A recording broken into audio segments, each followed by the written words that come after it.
Hi friends. Last week எனக்கு நடந்த ஒரு இன்சிடென்ட் பற்றி தான் உங்கள்கிட்ட ஷேர் பண்ண போகிறேன். லாஸ்ட் வீக் பார்த்தீங்கன்னா எனக்கு ஒரு வாட்ஸ்அப்லேருந்து ஒரு மெசேஜ் ஒன்று வந்தது. ஒரு ஃபேமஸான பேங்க்லேருந்து ஒரு ஏபிகே மெசேஜ் வந்துருந்தது, ஏபிகே ஃபைல் ஒன்று வந்தது. அதுக்கப்புறம் ஒரு 5 நிமிஷம் 10 நிமிஷத்துக்குள்ளாரே எனக்கு ஒரு கால் வந்தது. இஸ் அந்த பேங்க்லேருந்து பேசுகிறோம், அந்த இது போல் உங்களோட அப்ளிகேஷன் வந்து கரெக்டாக இருக்குது, அதனால் இந்த அப்ளிகேஷனை யூஸ் பண்ணுங்க அப்படின்னு சொல்லிட்டு எனக்கு இன்ஃபர்மேஷன் கொடுத்தாங்க. எனக்கு அப்போவே எனக்கு ஒரு மாதிரி இருந்தது. சரின்னு சொல்லிட்டு நான் வந்து மேனேஜருக்கு டைரெக்டாக கால் பண்ணேன்.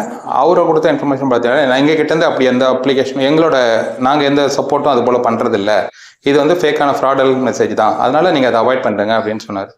ஆனால் இது நடந்த ஒரு 1 or 2 டேஸ்க்குள்ளார என்னோட ஃப்ரெண்ட்ஸ் கிட்ட இருந்தோம், என்னோட ரிலேட்டிவ்ஸ் இருந்தோம், 1 or 2 மெசேஜஸ் எனக்கு கண்டினியூவாக இது சேம் கைண்ட் ஆஃப் மெசேஜஸ் வர ஆரம்பிச்சிச்சு. அப்போ தான் எனக்கு புரிஞ்சது அது வந்து ஒரு ஸ்பேம்னு. அதே போல் பார்த்தீங்கன்னா அவங்ககிட்ட விசாரிக்கும் போது பார்த்தீங்கன்னா அவங்களுக்கே தெரியாமல் இந்த மெசேஜஸ் எனக்கு வந்திருக்கிறது எனக்கு தெரிஞ்சது. அதனால அவங்களோட ஃபோன் ஹேக் பண்ணி தான் எனக்கு அதுலேருந்து வந்திருக்கு. அதனால நீங்கள் எல்லாருமே இது போல் இரலவெண்ட் மெசேஜஸ் உங்களுக்கு எதாவது வந்துச்சுன்னா அதை ஜஸ்ட் அவாய்ட் பண்ணிவிடுங்க, அதை இன்ஸ்டால் பண்ணாதீங்க. இதனால் உங்கள் ஃபோன் ஹேக் ஆகிறதுலேருந்து, உங்களோட பேங்க் அக்கௌண்ட்ஸ் ஹேக் ஆகிறதுலேருந்து நீங்கள் சேவ் பண்ணிக்கலாம்.